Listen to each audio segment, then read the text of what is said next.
Well, hello and welcome to this Acumen Corporation webinar, Is Customizing Your ERP Causing You Pain? My name is Chip Lowell, and I am VP of Business Development and Client Care for Acumen. Welcome. Before we begin, I'd like to reiterate my favorite quote of our founder, CEO, and president, Phil Perkins. The delivery system is of equal or greater importance than the product being delivered. As current users of ERP software, you certainly understand the benefit of having a healthy ERP delivery system, and it's very important to keeping your company healthy and products moving smoothly.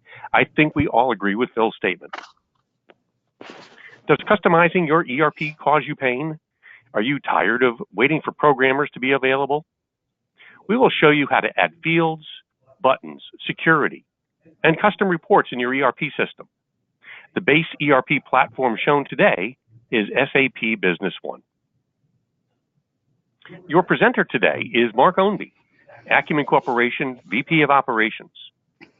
Mark has implemented and customized SAP Business One for over 10 years and has been with Acumen for more than 24 years. Mark, you have the podium. Well, thank you very much, Chip. I look forward to spending the next 45 minutes or so kind of giving you an idea of some of the things that you can do to make your life a little bit easier without, as Chip mentioned, having to go the traditional ERP customization route. And I should preface this by saying that I began my professional career as a programmer and spent many years as a programmer, developer, doing those traditional customizations and enhancements to ERP packages. So I'm very familiar with the processes involved, as well as the pain, both from the end user standpoint and the developers themselves, spending time on things that, while they may be important to the end user, are not necessarily as critical to the business as other areas. So let's talk for just a moment about that traditional ERP customization process. It typically starts with a meeting with the developer to define the specifications, discuss what is needed, what you want, how you want it to look, et cetera, et cetera. Once that's done, you have to wait to get an estimate back from that developer, agree on the scope of what's going to be done. If it's a third-party developer, you've got to agree on the cost. If it's an internal development team, of course, you've got to deal with prioritization and things like that of other projects that they're working on. This whole go-around can take quite a bit of time. Then, of course, there's the actual development process itself. And regardless of what methodology the developers are using, it still has to go through the programming and the testing phases before it is ready to be used by the end user. Then, of course, it has to be installed. It has to be tested by the user themselves. Training has to be involved. And then the whole process repeats if there's the slightest change or addition. This whole process can take anywhere from a couple of days to months or even a year or more, depending on the complexity of what's being developed. Typically, customizations can kind of be broken down into the following groupings. You've got your core business processes. This is the real heart of your business. This is taking the ERP system and changing something fundamental or adding some fundamental functionality that maybe it doesn't have or doesn't quite fit your business. Second, you have either new or customized reports. In every implementation I've ever done, there's quite a bit of time spent on this process.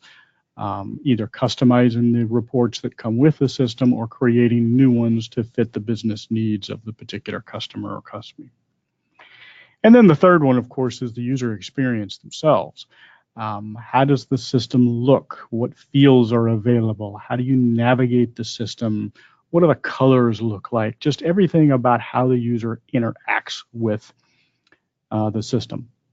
So from a priority standpoint, you'd really like to say that the first one there is really the top priority. And if you have a development staff or you're using an external development company, that's where you really want to focus, right? You want to focus on those core business processes that you really need to get things done. New and custom reports can also be very important as well, of course, to the day-to-day operation of the business. And the user experience is one of those elements that, while important to the end user and their overall experience with the software, from a development standpoint, quite honestly, it's typically not nearly as high a priority. It can be seen by developers as somewhat trivial, very custom on a user-by-user basis. One user may want a screen to look one way, and a different user may want it to look another way. And spending development time and resources to do that isn't always the best use of those resources. So it's item number 3 that I'm going to focus on for the rest of today. And in particular, as Chip mentioned, we're going to be using as the base ERP, SAP Business One. And we're going to be using, or what I'm going to be showing with that, is something called the Usability Toolkit. And it's a series of tools and functions and capabilities that extend the base ERP package and allow super users, project managers, things like that, to really extend and customize the user experience without having to be a developer or hire a development company or bring on a development staff, and let the development staff focus on what's really important in terms of the business functionality. So there are a number of types or categories of things that I'm going to talk about in a few minutes, and I'm just going to run through those at a very high level here, and then I'll go into the software and literally show you live how each one of those things is done. So the first one I want to talk about is the ability to make fields read-only or mandatory. So one of the things that I hear quite often is, hey, I don't want anybody entering data in that field. Can you turn it off or make it read-only so nobody can change it? Or we've got to make sure that before this order is completed, the user has to fill out these fields. And unfortunately, the system doesn't do that out of the box. Is there a way to go in and make that field mandatory so the user can't leave the screen without doing so? Now, if you have a developer make those changes, they're certainly not big. They may not take a long time, but they do take some time to do. And I'm going to show you with the toolkit how to do both of those with just a couple of mouse clicks. One of the other big things that we get asked to do, of course, is to move fields around, put them in a different place or on a different screen, or hide them altogether if they're irrelevant to the business. Typical ERP packages have lots of data fields available that aren't necessarily relevant to a particular company or a particular business. So it'd be nice to be able to just hide them or move them off the field altogether. So I'm going to show you how we do that. The next thing I'm going to show you how to do is to take a screen that is separated logically into tabs. A lot of modern systems, and SAP Business One certainly fits this category, tends to separate data, whether it's master files or transactions, into different tabs of like data. And very often we get asked to simply add a new tab with new data. And that data might be a report of some sort, or could just be a grouping of particular data fields that have something to do with each other. And we want to be able to simply add a new tab with new data and make it look and act, of course, like the rest of the application. So I'm going to show you how to do that. This is an interesting one that we get from time to time, and this is for sort of power users. They don't like using the mouse. They're used to simply typing data and then pressing tab. And sometimes the ERP system will route you through a screen in a particular order that the user decides they don't like that order. They'd like to either skip certain fields or like to go on in a different order. So I'm going to show you how we can very easily change that, once again, without any coding. Customizing the menus. You may have custom programs or reports or various functions that you want to add to your menu. Make it unique for you, or make it the same for everybody in the company, but with customization. Maybe you want to change the wording of the menu. Your company uses certain terminology that's different than what the ERP software uses. So you want to have the menu look the way it makes sense with the terminology that makes sense for your company. So I'm going to show you how to do that. This is always a really, really important one for customers. They are adding a new customer or a new vendor or a new item in the system, and they want to have certain data be defaulted so the user doesn't have to fill it in, or if they forget to fill it in, it'll have a certain default value that makes sense for the business. And certainly out of the box, a package like SAP Business One allows you to set a lot of that. But with this toolkit, we're able to extend that even farther. And I'm going to show you how to do that as well. One of the questions I get asked quite often is, if I'm entering an order and the customer doesn't exist, what do I do? Can I add it real quickly? And in SAP Business One, you can certainly do that. It takes you to the customer master file screen that has about 7 or 8 tabs on it and dozens of data fields that may or may not need to be filled in. But the toolkit actually provides a simple little pop-up where you can fill in the bare minimum amount of data required to create a customer or create an item to simply get you through the order screen and on to the next task, and then someone else needs to come back and fill in a lot more detail after the fact, but at least it gets you started, and I'll show you how to run that as well.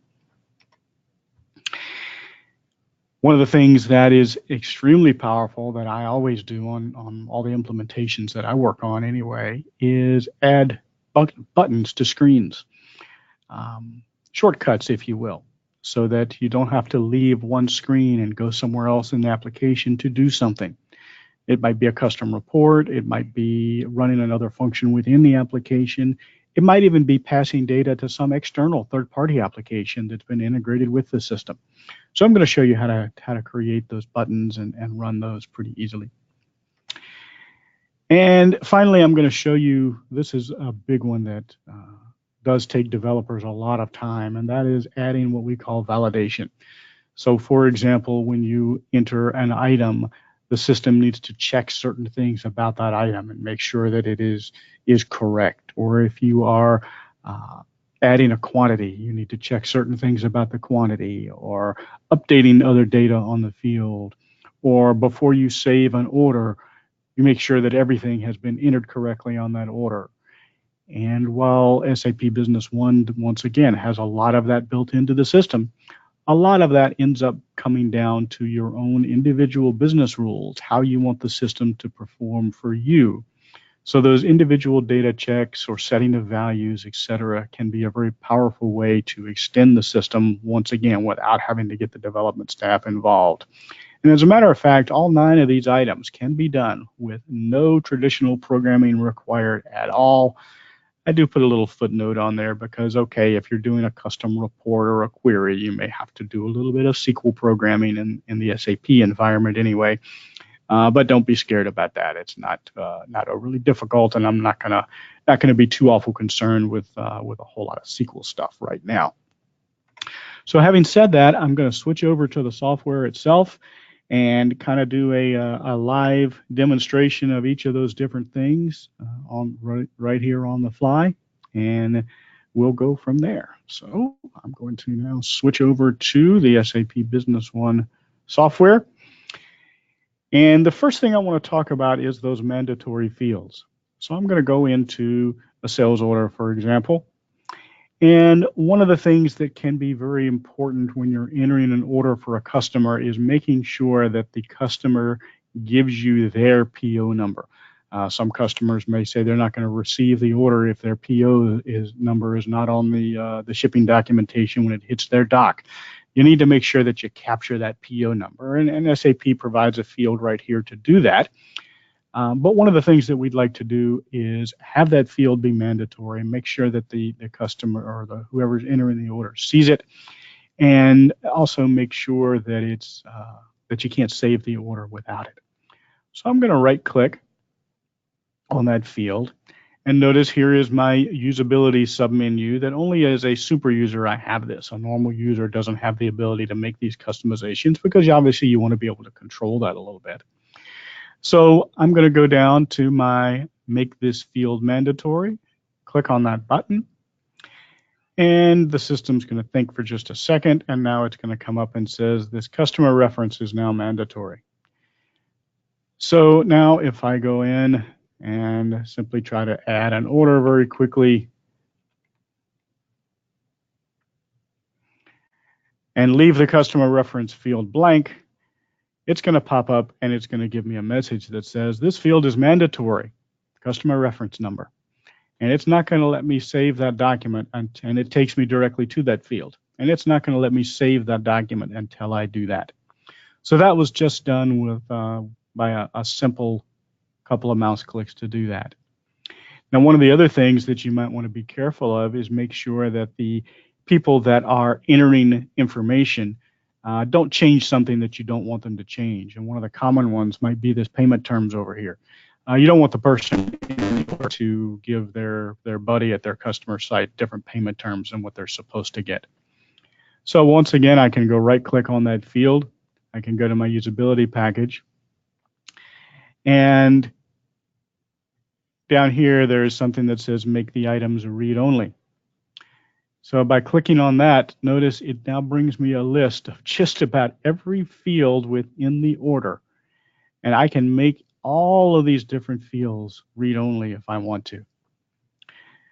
In this case, I was interested in the payment terms field. And I'm going to make the payment terms read only in every mode that we're in so that the user can never change the payment terms here. Now, one of the other things that I'll point out here is that most all of these customizations that we're able to do with the toolkit here can be designated to only be applicable for certain users by saying to include users and then select the users here in this box. Or we can say there for all users except one or two. So if you have some power users in accounting, for example, and you want them to be able to change the payment terms, whereas everybody else shouldn't be able to, then you would set this read only, but you would say exclude users, not include users. And you would say which users you want to exclude. And you can do that on just about every change that I'm going to show you here for the rest of the hour. But for now, I'm going to make this field read only. Update the configuration, close the menu, and notice that now the payment terms are grayed out. I can no longer change them. One of the other things that's kind of nice is, as I mentioned, the ability to hide fields. There may well be fields on the screen that don't apply to your particular business.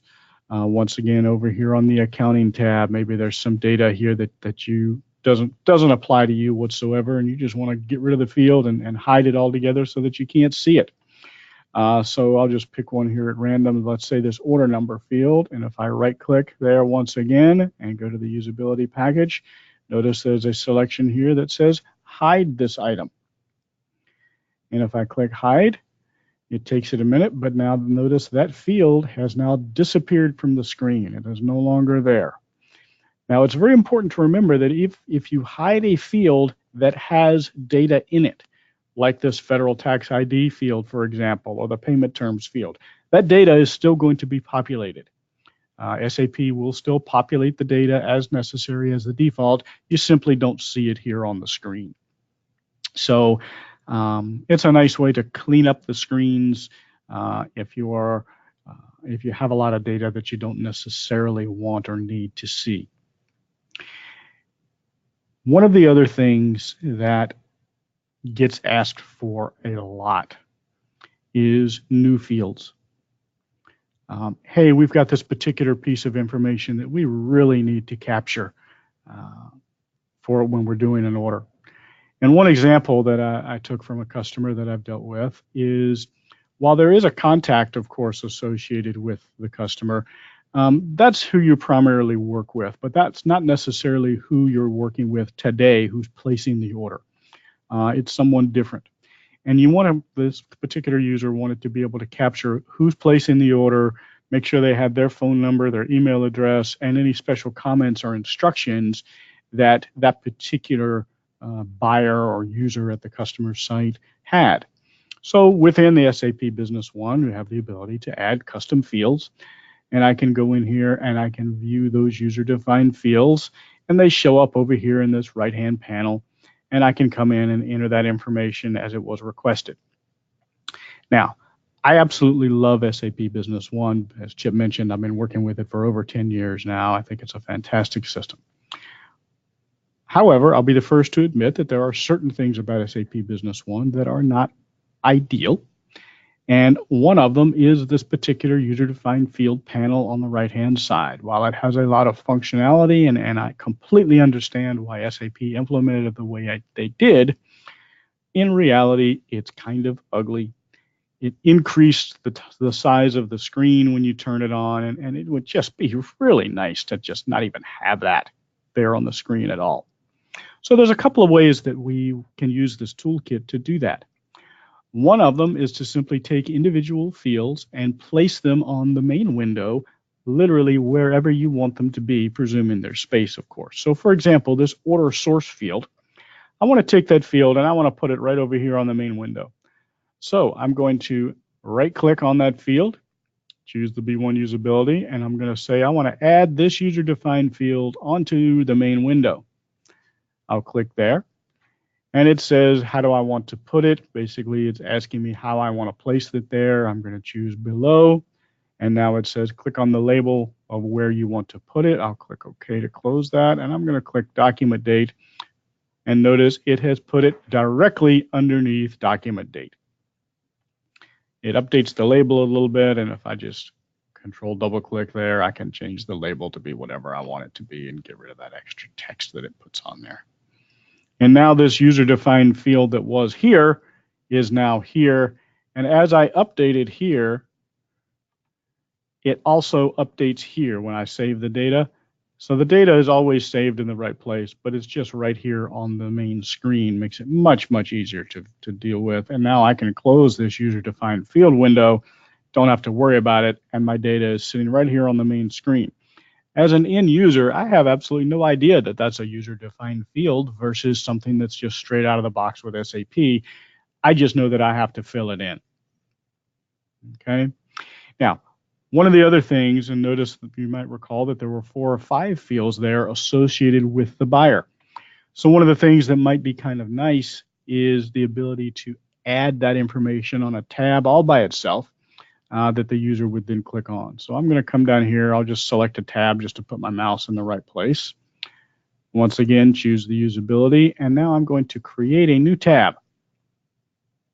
And this is a custom tab. And I'm going to put those buyer-related fields on this new tab simply by checking them. And notice it has some information about where I want to put it, and it's got some advanced options, but I don't need to do any of that. I'll just let the system decide that. I do have to give it a name, so I'll just call it buyer info. And I'll click OK. And at this point, notice the tab's not there. So one of the things that I do have to do is I do have to close the order and come back in. And now as soon as I do that, notice now we magically have this brand new tab. And if I click on that tab, the 4 fields, those 4 user-defined fields are now sitting on that tab, nicely aligned, ready to go. So think about historically what it would have taken a developer, a development staff, or a development department to do something as relatively minor as adding a new tab and putting 4 fields on it. If you got it within a week, you're doing pretty good.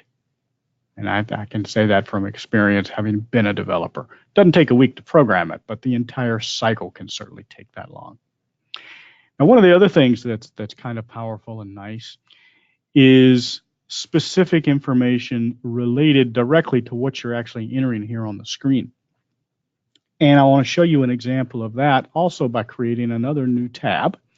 So once again, I'm going to right-click here, and I'm going to create another new tab. And this time, instead of choosing custom tab, I'm going to choose something called a SQL report. And it opens up an automatic window here. And now it says, here is my SQL report tab. And I'm just going to click add. And it says, what report do I want to add? And I'm going to pick one here called accounts receivable documents. And I'll click on this little arrow just to show you the report itself. And as I said at the beginning, I'm not going to try to go through how SQL works, but if you're familiar with SQL at all, you probably recognize this as a pretty basic select statement from a table. And then down here, it joins a couple of other tables. But basically what this is doing is it's looking at sales orders, looking at deliveries, and looking at invoices. What I do want to point out, however, is this syntax right here. If you're familiar with SQL, this probably does not look familiar to you at all. This is a special syntax that is available within SAP Business One and is utilized by the toolkit that basically says when you run this SQL, replace this funky looking group of characters with specific data. In this case, it's replacing it with the item code from the order. Now, orders usually have more than one item code. So how do we know which item code from the order we want to use? And that's what this special keyword focused here says. So basically what this syntax says is when you run this SQL, look at whatever row on the order the user happens to be selected at the moment, and that's the focused row, and use that particular item code. So that's what's going to happen when this report runs. Now I need to do one other quick thing to make this tab work correctly for us. So I'm going to close the screen. I'm going to come back in. So here is my new tab. And I have to do one more little quick thing, and that is I have to tell SAP that in order to keep this data from just constantly refreshing and possibly impacting the performance, I only want to refresh the data when I actually click on it to look at it. So every time I add a line item, I don't want it going out and rerunning this report automatically. I just want this to be run when I've clicked on an item and then open the tab. So the way that I do that is I'm just going to right click here, and I'm going to go to the what's called validation configurations. And I'm going to add a validation when this item gets clicked on. And I'm simply going to give it a quick name, tab pressed. And I'm just going to tell it to run a quick function here. And this function just says refresh the tab. So all I'm doing is basically, and I won't go through all the details of all of these different fields right now. I'll come back to it in a little while when I talk a little bit more about validations. But all I'm doing right now is saying when the tab gets clicked on, run this function that just refreshes the data at that point. Okay. So now I can close that, and let me go ahead now and start entering an order. So I'm going to select my customer again. I'm going to put in the date. I'm going to put in a PO because that's now required because we've already done that. And now I'm going to start entering items. And I'll pick a couple of items here just so we have a few things on the order. So now what this the purpose of this AR Documents tab is to say for any of these particular items, I want to see what's going on with this item. I want to see the order history. I want to see the delivery history. I want to see the current invoices for this particular item, regardless of who the customer is. It might have been this customer, but it didn't necessarily have to be. So I'll select this particular row. I'll go click on AR Documents, and now magically it shows me that there are two orders for this particular item. We've got an order and we've got an invoice. The order's been closed. The invoice is still open. It hasn't been paid yet. If I come back and click on a different row and click on the AR Documents, I see a totally different set of transactions, some orders and some invoices. So it's a nice, quick little shortcut for how to add a tab that has some interesting information on it. Now, one of the other things that you might notice, and I will cancel this and just create a new one here. I talked about the tab order. So let's say I start with the customer. I create my customer and I press tab and it goes to the name, then it goes to the contact, then it goes to the reference number, then it goes to this BP currency, which is totally meaningless. Then it comes over to the series number up here, once again, totally meaningless. Then it goes down to the posting date. Well, the posting date's today. I don't need to mess with that. Then it goes to delivery date. That one I need to mess with. Document date, once again, don't need to mess with that one. And then it goes down here to the item information. It totally skipped over the order source. Well, if I'm a user not using the mouse and just tabbing, I don't particularly like that. I want it to work a little bit different. So one of the things that I can do here is I can set a custom tab order. So I'm going to do a little what they call a control shift double click, which pops this little window up that it says, do I want to start a new tab order or remove an existing one? I want to start a new one.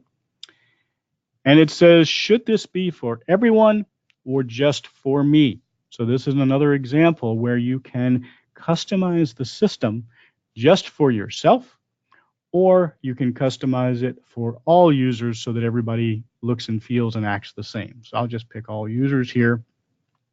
And now what I'm simply going to do is I'm going to click on the fields in the order that I want them to show up when I'm pressing tab. Now, if I've selected the customer number, I don't need to go to the name field next. I want to go straight to the customer reference number next and fill that in. And then I want to go to the delivery date field and fill that in. And then finally, I want to go to the order source field and fill that in.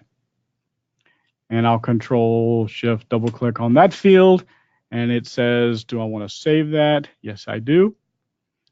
So now it tells me I need to close the form. So that's what I'm going to do. And now if I come back in, I'm going to enter my customer number again. And this time when I press tab, it dropped down to the reference number. Press tab on the PO. Press tab, it took me straight to delivery date. Press tab again, it took me down to source. And now we're good to go. It skipped those irrelevant fields and just took me to the fields in the order that I wanted to see them. So that can be a really useful feature, especially if you have users that don't like using the mouse. They want to enter data very quickly. They're very used to typing something and pressing tab back and forth. And they don't want to have to press tab twice to skip a field or what have you. So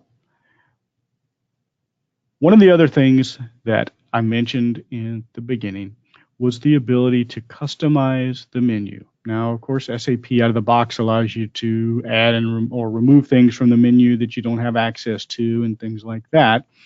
But what I'd like to be able to do is take and just add something totally custom down here under the inventory. So I've got a report that I've created that simply shows me all the items that I have that are out of stock. And I'd like to be able to just take that report, stick it right here on the main menu. But it's not a standard SAP report. It's not a crystal report or anything like that you can simply put on the menu. It's just a query. But I want to be able to put that on the menu. So the way that I'm going to do that, I'll right click here, choose the usability, and add and edit menus. So what pops up now is a nice screen where I now have the ability to do all kinds of things. For example, if I don't like the term MRP, I can change that to say demand planning, because I like that. That fits better with my business. Under inventory, I decided that I wanted a new report here. So I'm going to take this add menu. I'm just going to drag it over here and drop it, and I'll put it right underneath item master data. And this is going to say minimum stock report. And I'm going to choose the particular report that I want to put on here. And here is my minimum stock report. I click update, and that change is instantaneous.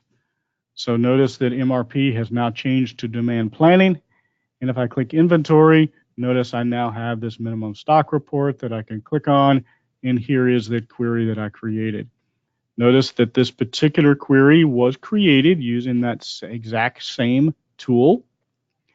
And there's some really neat stuff that this tool allows us to do. So if I right click up here,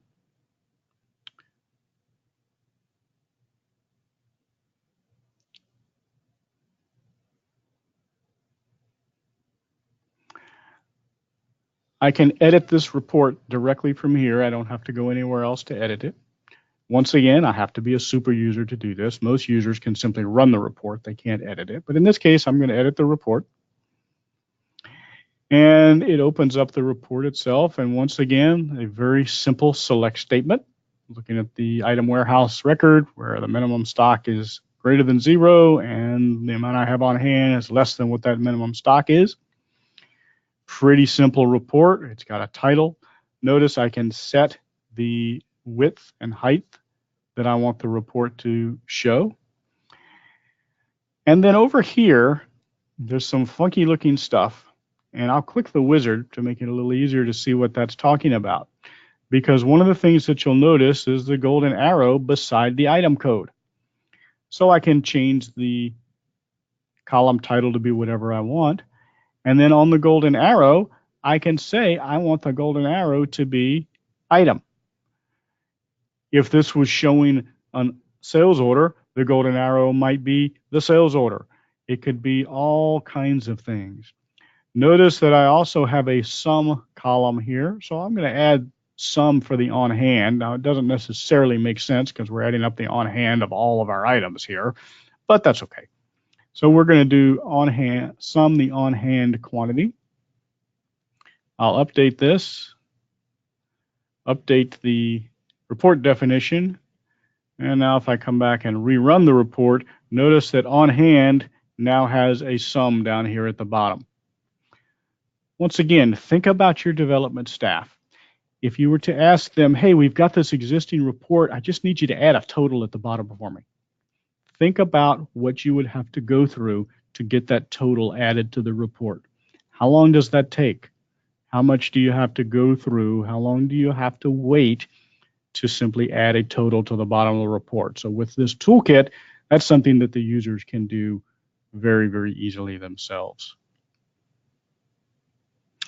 All right, so I want to talk about a couple of other things now. So I'm going to go into the actual toolkit itself. And one of the things that I want to talk about is default data, because I mentioned that one of the things that you would want to do is set some default data for either creating customers or vendors or creating items. So here is a screen where you can define a lot of default data for creating a new business partner. So for example, the business partner type will default to a customer. The customer group, let's say I want to default that to construction. I want my price list to default to small account price list. And lots of other fields that I could set here. And now when I go in to business partners, business partner master data, and I put the screen into add mode, notice the code defaulted to customer, the group defaulted to construction, and over here under payment terms, the price list defaulted to the small account price list. And we can also use the other things like making a field mandatory, making a field read only, hiding fields, etc. Everything I did on the sales order can also certainly be done to this screen as well. But that's just a couple of examples of what you can do with this mandatory default data configuration. And likewise on the items, there's a lot of item information that you can default as well. Everything from the issue method if you're a manufacturing firm, whether you want to make sure that it's always set to manual.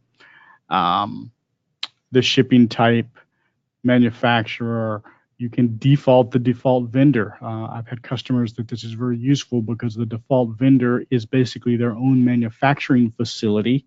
So they want to set that as a vendor, as a default vendor in the system. So that gives you the ability to do that as well.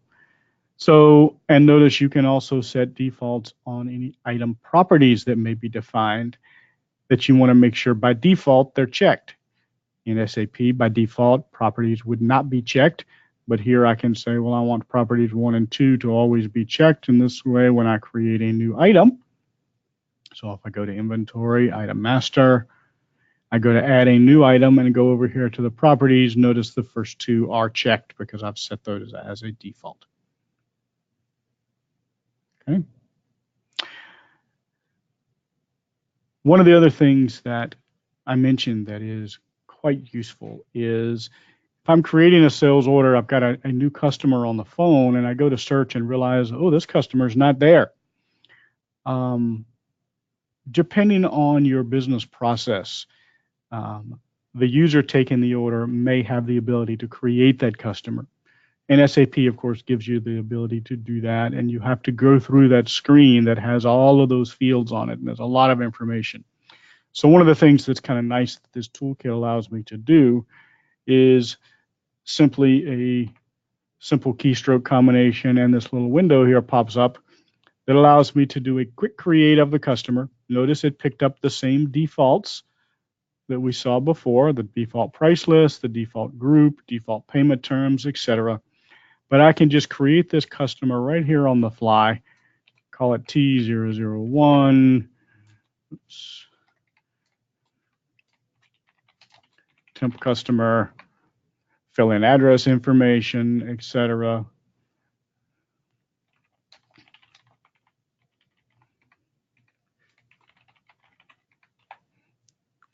Fill in whatever information I want. I can give them a credit limit. I can assign them to a sales rep. When I click add, it fills that information here on the sales order. Notice the address gets filled in as well. And if I drill into the customer themselves, notice that the customer record has now been created.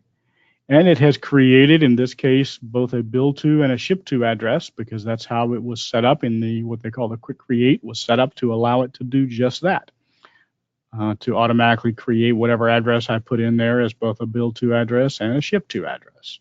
So the customer was created that quickly and ready to go. I can do the same thing here on the item record. I can press Control End, and the quick create for an item pops up. In this case, there's even less information required to just very, very quickly create an item. I have to just give it an item code, a description, what group it belongs to, and I can even say for my small account price list, here's the price of the item. I click add, and that item gets added into the system, including whatever price I set here. And it also, of course, gets added to the order at the same time. So that's a nice quick way of creating customers and items on the fly. Okay. Now, one of the other things that I mentioned that I personally do for just about every implementation that I do is add buttons to the screen for shortcuts. So, while I'm sitting here on an order, I can always go to the menu and bring up other screens and do other things. But I like to have those relevant buttons sitting over here. So I'm going to do a right click, B1 usability. And let's see, I don't have any function buttons right now, so I'm going to add a couple. So the first one that I want to add is called items, prices. And once again, this is a function, and the function that I want to run here is, let's call it, I think if this is the right one. Let's just double check real quick by clicking the golden arrow to open up the function. And what this is simply a report. And it's a very simple report. Notice the special functionality here, where it is going to substitute the actual customer code that I've already used. It's going to plug the customer code in there.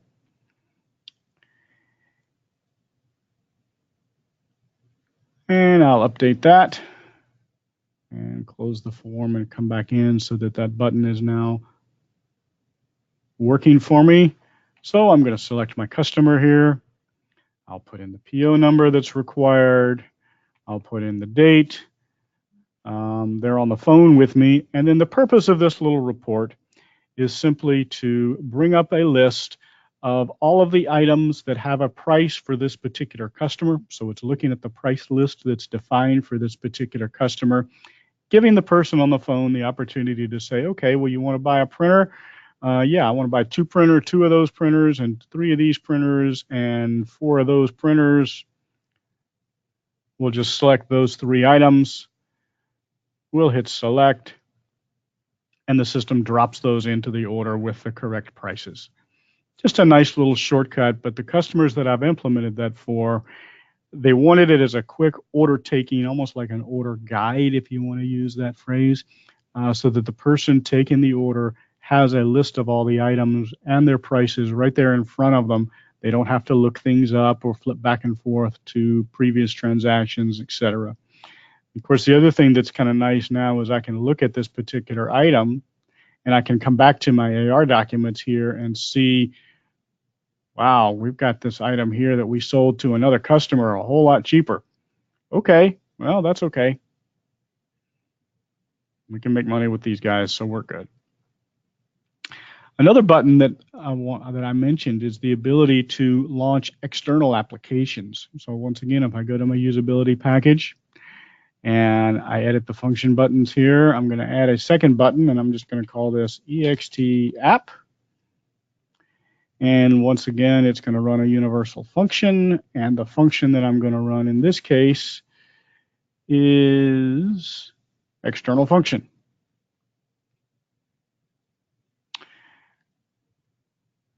And I will once again launch my sales order. Once again, I'm going to select my customer, but now let's say we've got some other application. Maybe it has something to do with, I don't know, getting a shipping quote or anything out there, but we need to send it the customer number. So by clicking on external application, it will now open on some other application. It'll pass the customer from SA Business One, and notice the customer is Maxitech. If I close that and change to a different customer here, let's say I change to microchips, run my application again. Notice now it says the customer from Business One is microchip. So the point here is that you can pass the data out to some other application if you want to really, really well. I'm going to add one more function button real quick. So B1 usability package, edit the function buttons, and this time I'm going to call it production. Now, if you're familiar with Business One, you may recall that Business One has what's called a Procurement Wizard, which allows you to go out and create orders, production orders or purchase orders automatically, and that's fine. That's not a problem. So I just want to make sure I've got an item here that actually has, and I do, this LM4029. Okay. So what I'm going to do now, once again, I'll close the form and reopen it to make sure we see the most up-to-date stuff. Once again, I'm going to select my customer. I'll fill in my required purchase order number. I'm going to put in a delivery date of 12/20 as opposed to today. And now I'm going to go choose that LM4029 item, and they need 5 of these. And now I'm going to click this button that says production. And what the system is doing, you have to kind of trust me here because I'm not clicking anything. So, oops. Let me back up here. I did it a little bit out of order. I'm going to add the sales order first. And now I'm going to click production, was already created. So let me just add this item again. We'll do 6 of them this time. Oops, forgot the PO number. See, that's what happens.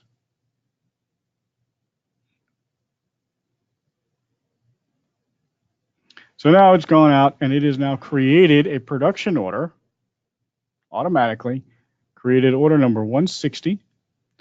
And if I come over and look in production order, here is production order number 160 for 6 of those printers. And notice it is linked to the sales order automatically. If I right click and look at the relationship map in SAP, we'll see that the production order is linked to the sales order. Now, the Procurement Wizard in SAP would have done all of that for me as well. It's multiple steps.